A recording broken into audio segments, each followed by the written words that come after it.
Hey guys, Liz here at projectvanity.com. So today I have a review for you. This is a new release from Happy Skin. It's their new technology and I'm very excited to share this kasi I love foundations. Specifically, I love Happy Skin foundations. I've actually tried the Happy Skin foundations when they first came out. If you guys remember this one, the Don't Get Mad, Get Even hydrating liquid foundation, love na love ko to guys. As in, pag nag-event ako, this is what I wear. It's such a nice formula. It looks like skin. So I was really disappointed and sad when they discontinued this one. They stopped selling it, I think, a couple of years ago. So it's been a while, which is why I am so excited to learn that Happy Skin just introduced like a newer, more improved version of the Don't Get Mad, Get Even. And that is the Ready to Glow foundation. So there's a liquid foundation and there's also a powder foundation. Now, these two products have that Happy Skin trademark promise, which is to, give you healthier skin as you use it. Now, what's nice about this is number one, it actually has a blue light shielding technology. So if you're always in front of your devices, it also has SPF25 PA++, which is always useful, and it has vitamin C to help to brighten your skin over time. So let me show you what these products look like and my final verdict. Of course, before we begin, I hope you can subscribe to my channel. I upload videos every week. And of course, please follow me on Liz Lanuzo on Instagram. I'm also Project Vanity.com there. And of course, read projectvanity.com for our makeup reviews. Alright?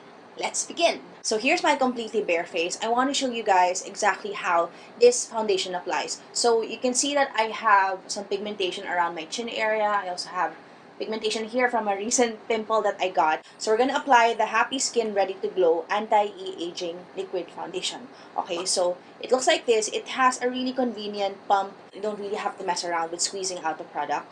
And I can just put that right on the back of my hand. I like to note that a very, very small amount goes a long way with this one. And the foundation has a little bit of that runny texture. Now, you can apply this with your fingers, but for today, I will use my brush. This is just a synthetic flat top brush. Gagawa ko ng half face, guys, para makita nyo kung ano yung difference ng half from the other half. So I'm just gonna apply the foundation there. You can see how much product is applied. So, konti lang talaga yung kailangan nyo with this one. And it's very, very easy to blend. You can see just a few swipes. It gets it where I need it to go. So you can already notice that nice brightening effect. Siguro one of my favorite things about the liquid foundation, the Ready to Glow liquid foundation, is that it actually doesn't feel heavy, number one. It has a glowy finish. I do prefer a glowy finish foundation as opposed to a super flat matte foundation kasi it looks more like skin and mas natural siya tignan. So here's what the half face looks like. So you can see that the pigmentation here still there. It's not a full coverage foundation. I would say this is a light to medium foundation, but you can see that the pigmentation lightened here. The skin has a really nice glowy look to it, and it evened out pretty much everything here. So I'm gonna apply the other side so you can see the complete look. So I'm just gonna put the foundation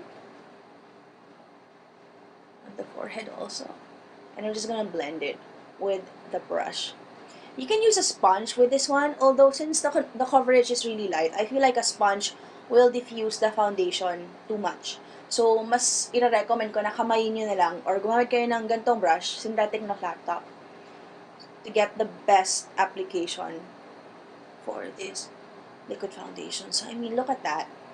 It really feels a little bit tacky and wet after application, pero once it dries, it pretty much sticks on your face for at least half a day on me before it starts to fade. So, maganda yung staying power niya as well. So, ayan. Diba? It makes skin look so nice. Unlike other liquid foundations, hindi siya mukhang heavy tingnan. It's very natural and skin-like, which I really appreciate in my liquid foundation. So, there you go. That is what the Happy Skin Ready to Glow foundation looks like. Look at how glowy my skin is. It's just so nice. Like, even my eye bags, you can see nag-brighten siya. It's not a full coverage foundation. I'll tell you guys that. Hindi siya full coverage. Pero maganda siya kung gusto mo lang yung parang to enhance your skin, you know what I mean? And to act as a primer for your foundation. It has SPF 25 also, which I really appreciate. I mean, syempre ngayon, summer especially, that SPF 25 does help. Of course, you still need to use a sunscreen, a proper sunscreen before the foundation, but you know, any extra sun protection always helps. SPF 25 PA++. It also has vitamin C to have that skincare brightening effect, and it also has a blue light shielding technology, which is like a new technology to kind of help to shield your skin from the blue light you get from the devices that we have access to the whole day. I do like that, it sets completely. So it doesn't have that tacky feeling. And even if you have combination oily skin like I do, it's going to stay on at least half the day before it starts to fade. So that's a good 6 to 7 hours, which is not bad at all for a liquid foundation. I also like that it feels very lightweight. I've worn this na sobrang init, as in pinawisawisan na ako and everything. But I like that it doesn't fall apart when you sweat. Of course, pag extreme talaga, it's makeup. It's gonna come off. Pero for me, nung nag-sweat talaga ako, it was so hot outside, it was by the highway. Pero pag uwi ko, ang ganda pa rin ng makeup ko. So, this liquid foundation, a winner for me. Next up, I want to show you guys the new Happy Skin Ready to Glow powder foundation. So, this powder foundation is really nice because, well, it does have that convenient Happy Skin packaging. It has a sponge, so you can apply it anywhere. And it also has the cover for the compact para ma-protect niya yung powder, hindi siya kumalat-kalat while it's in the bag. This also has SPF 25 and PA++. I have to say, it's the same shade as the Ready to Glow liquid foundation that I have. So, pareho silang Honey Beige. I've been testing this for a week now, and I found that this powder is a very smooth, buttery powder. Ang ganda ng texture niya. It really feels like a high-end foundation. Of course, it's not cheap also, but ang ganda ng texture, and I can easily mistake it for a brand, an international brand you would find in your stance, for example. And for me, this has light to medium coverage also. Definitely buildable. So, pakita ko na sa inyo. So, I'm just using my big powder brush. This is a synthetic brush also. And I'm just gonna put the brush into the foundation. It is a powdery foundation, but I do like that it's able to cover a lot of ground. Let me do half face for you also, para you can see the difference. This has a nice mattifying finish. But, like the liquid foundation, hindi siya flat na flat tignan. Alam mo, yung sobrang unnatural na. Para ka naglagay ng pastilla sa mukha. So, ayan yung half face natin. Oh. Look at that. It's very nice. And then, you don't really need a lot of product again with this one. You can layer it if you need more coverage. Pero okay na siya. As is. So, as I said kanina, tinry ko to when I went Tagaytay over the weekend. Tapos bumili ako ng halaman sa highway, so parang init. Tanghaling tapat ako bumili ng halaman, di ba? Parang ewan lang. Pero it stayed on me. Nakauwi na ako ng gabi. Nag-haul ako ng plants up to my office, but it still looks nice. Like, it's faded a little bit in some places. But overall, the foundation held on really well. So, for staying power, definitely for summer, I will be using this combination a lot. Okay, so this is what the liquid foundation and the powder looks like together. You can see that the Honey Beige shade is a perfect match for me. I really, really like this combo, obviously. I mean, I've actually been using it for about a week now. I've been testing it and I've really enjoyed it. I mean, I'm a huge Happy Skin foundation fan. Most people are familiar with their lipsticks the most, yung mga color cosmetics nila. Pero yung foundation nila, guys, sobrang ganda rin. So, final verdict.